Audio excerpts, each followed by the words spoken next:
Continuamos no Mango, ouvindo o Dr. Daniel Júlio. Dr. Daniel, qual é a pressão ideal? Vamos dizer assim, Nossa Senhora aparece com uma pessoa e a pessoa tem medo de ter glaucoma e diz, Nossa Senhora, qual é a pressão ideal? Ela dirá que resposta? É 12, é 13? A pressão idealíssima para a visão, a pessoa ficar o mais distante possível de glaucoma, segundo a pressão. Não existe um número certo, mas se você quiser ouvir um número teórico, abaixo de 10. 9, 8, 7. Não é muito baixo, não? Não. E aí? Muito baixo, abaixo de 5.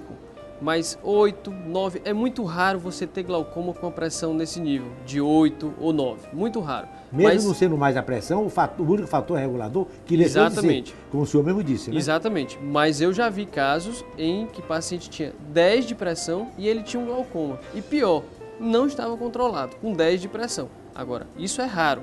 Se você me perguntar, doutor Daniel, se você quisesse uma pressão para o seu olho para não ter glaucoma, eu escolheria em torno de 7 ou 8. É muito raro, mas pode haver. A professora Jangadeiro foi buscar o senhor, porque quando o senhor concedeu a primeira entrevista há algum tempo, há mais de um ano, então ficaram insistindo, porque ficaram alguns pontos que precisam ser esclarecidos. Por exemplo, qual é a pressão que a pessoa deve, sem sombra de dúvida, passar a usar o colírio? Isso é uma pergunta extremamente difícil. No Brasil, se estabeleceu um número, que é o 26. Nos Estados Unidos não existe esse número.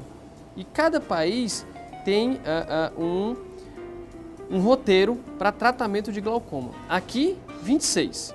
Nos Estados Unidos, você pode ter 30, 33, 34 de pressão e não tratar. Mas veja só, isso é de caso para caso. Não é todo mundo que vai ter 30 de pressão e não vai precisar de tratamento. Não é todo mundo que vai ter 26 de pressão e vai precisar de tratamento. O tratamento do glaucoma, ele é individualizado. Outros fatores devem ser pesados.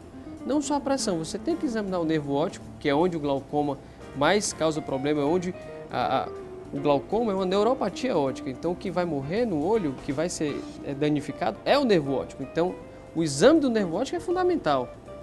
Campo visual deve ser feito, tá? A espessura da córnea deve ser medida. Então, vários fatores devem ser pesados antes de você decidir se você vai tratar ou não um paciente para glaucoma, tá? Mas no Brasil hoje, a maioria das pessoas tendem a tratar um paciente que tem 26 ou mais de pressão. Eu ainda individualizo meu tratamento caso a caso. Existe ou tem algum fundamento que certos colírios provocam uma degeneração intestinal no paciente? Ofende o intestino do paciente?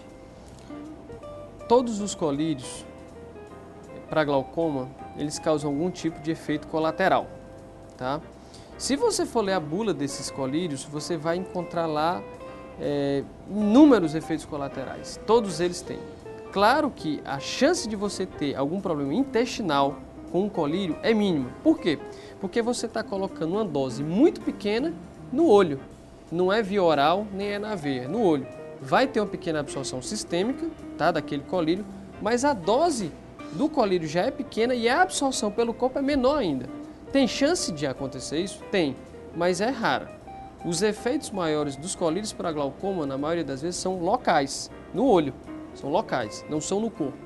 Mas pode sim haver efeitos colaterais sistêmicos no corpo.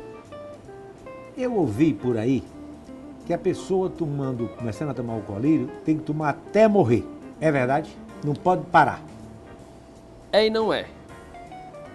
Por exemplo, se a pessoa tem um determinado tipo de glaucoma, não é um glaucoma avançado, é um glaucoma inicial, e a pressão dela é controlada à base de colírios.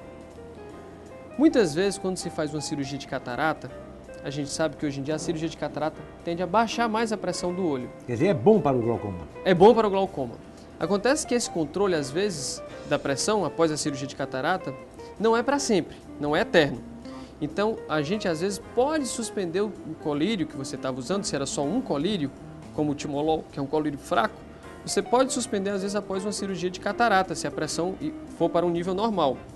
Como é que você vai saber se você vai ficar sem colírio ou não? Com acompanhamento. Se você acompanha aquele paciente sem colírio, a pressão dele está sempre no nível que não está causando dano ao nervo óptico, não está havendo progressão do campo visual, não há piora do campo visual, você pode manter o paciente sem colírio, tá? Você está curado? Por algum tempo, por mas algum depois tempo. volta o colírio. Na maioria das vezes volta, porque o efeito de redução da pressão após uma cirurgia de catarata isolada é temporário. A gente sabe que é temporário. Às vezes volta ao nível pré-operatório. E a pressão alta pode ocasionar, é um dos fatores determinantes de uma afecção do nervo óptico, não é isso? Sim. É por isso que a pressão alta é desaconselhável, sobretudo por isso, né? Porque pode mexer com o nervo óptico. Exatamente. Agora, quem é que vai desenvolver glaucoma? Eu posso ter duas pessoas, uma com 26 de pressão, duas com 26 de pressão. Uma pode desenvolver glaucoma e a outra não. Quem vai desenvolver glaucoma? Pessoas que têm uma maior chance. Essa chance inclui o fator genético, se ela já tem no seu corpo os genes que vão levar a doença. Você tem que levar em consideração outros fatores, como campo visual, espessura da córnea. Às vezes a pessoa tem uma córnea muito espessa e na hora que você mede a pressão, aquela pressão está sendo superestimada. Então eu tenho que dar um desconto pela córnea. A gente tem que medir a espessura da córnea. Em contrapartida, se a córnea é muito fina, na hora que eu meço a pressão parece falsamente normal, mas é apenas o aparelho que está sendo enganado. Eu tenho que dar o desconto para aquela córnea fina e, na verdade, a pressão está mais alta dentro do olho. Hoje já existem aparelhos que compensam a espessura da córnea, mas mesmo assim não é uma coisa muito certa. A gente ainda tende a fazer nossos ajustes. Doutor Daniel, o senhor está aqui para esclarecer. Então vamos atender o público nas suas perguntas e questões colocadas durante todo esse período, desde que o senhor apareceu aqui. A pergunta é a seguinte: a pessoa fica na dúvida se caiu a gota ou não. Porque só é uma gota em cada olho, né? Então a pessoa está na dúvida. Deve botar outra gota ou deve torcer para que a dúvida seja transformada numa afirmação? Na dúvida, é melhor pingar outra gota. E me diga uma coisa, e se você está com a pressão mais alta, é lícito 2 ou 3 gotas? Não. A capacidade... Está assim, com a pressão 35, 40? Não. O olho geralmente só comporta 1 ou 2 gotas no máximo, tá? Então você pingar mais gotas, na verdade você está gastando colírio. Isso é uma das razões porque que muitas pessoas às vezes acham os colírios de glaucoma caros. Falam, doutor, vem bem pouquinho colírio e não dá um mês. Isso é um absurdo, mas o colírio dura um mês. Se a pessoa pingar uma gota certinha nos 2 olhos e não estragar nenhuma gota, aquele tratamento dura um mês ou às vezes até mais, 35, 40 dias. Mas acontece que às vezes as pessoas desperdiçam, pingam 2, 3 gotas e aí aquele frasco realmente não dá para um mês. E aí o colírio sai caro.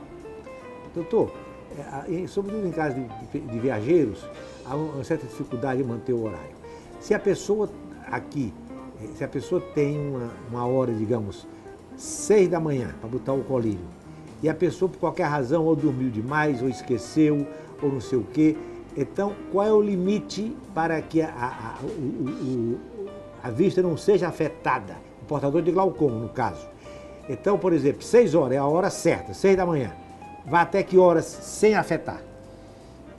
Não existe uma hora muito certa, mas a gente fala geralmente em torno de 1 hora depois. Mas eu sempre falo o seguinte, esqueceu de pingar? Assim que lembrar, pinga. Óbvio que você acorda 6 horas da manhã, é 1 hora da tarde. Você não vai pingar 1 hora da tarde, porque você vai ter que pingar, vamos dizer, se é de 12 em 12 horas, 6 da manhã, 6 da tarde. Você não vai pingar... Não é 12 horas, é 24 horas? Alguns colírios de 12 em 12 horas. Sim, mas sempre de 24 horas. A pessoa só vai pingar no dia seguinte, à mesma hora. À mesma hora. E se a pessoa, por exemplo, pingar no lugar de 6 da manhã, pingar às 2 da tarde, no dia seguinte volta para as 6 da manhã ou passa a ser o novo horário de 2 da tarde? Não, sempre o horário é aquele horário que você está acostumado a pingar.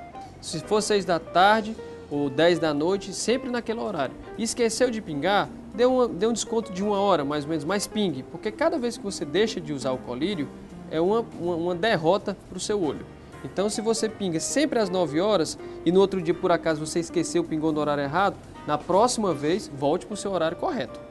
Tá? Não deixe de usar o colírio no horário correto, é sempre aquele horário. O seu corpo tem aquele metabolismo, então ele se acostuma com aquele horário. Se você pinga numa hora num dia, pinga numa hora no outro dia, isso não dá certo.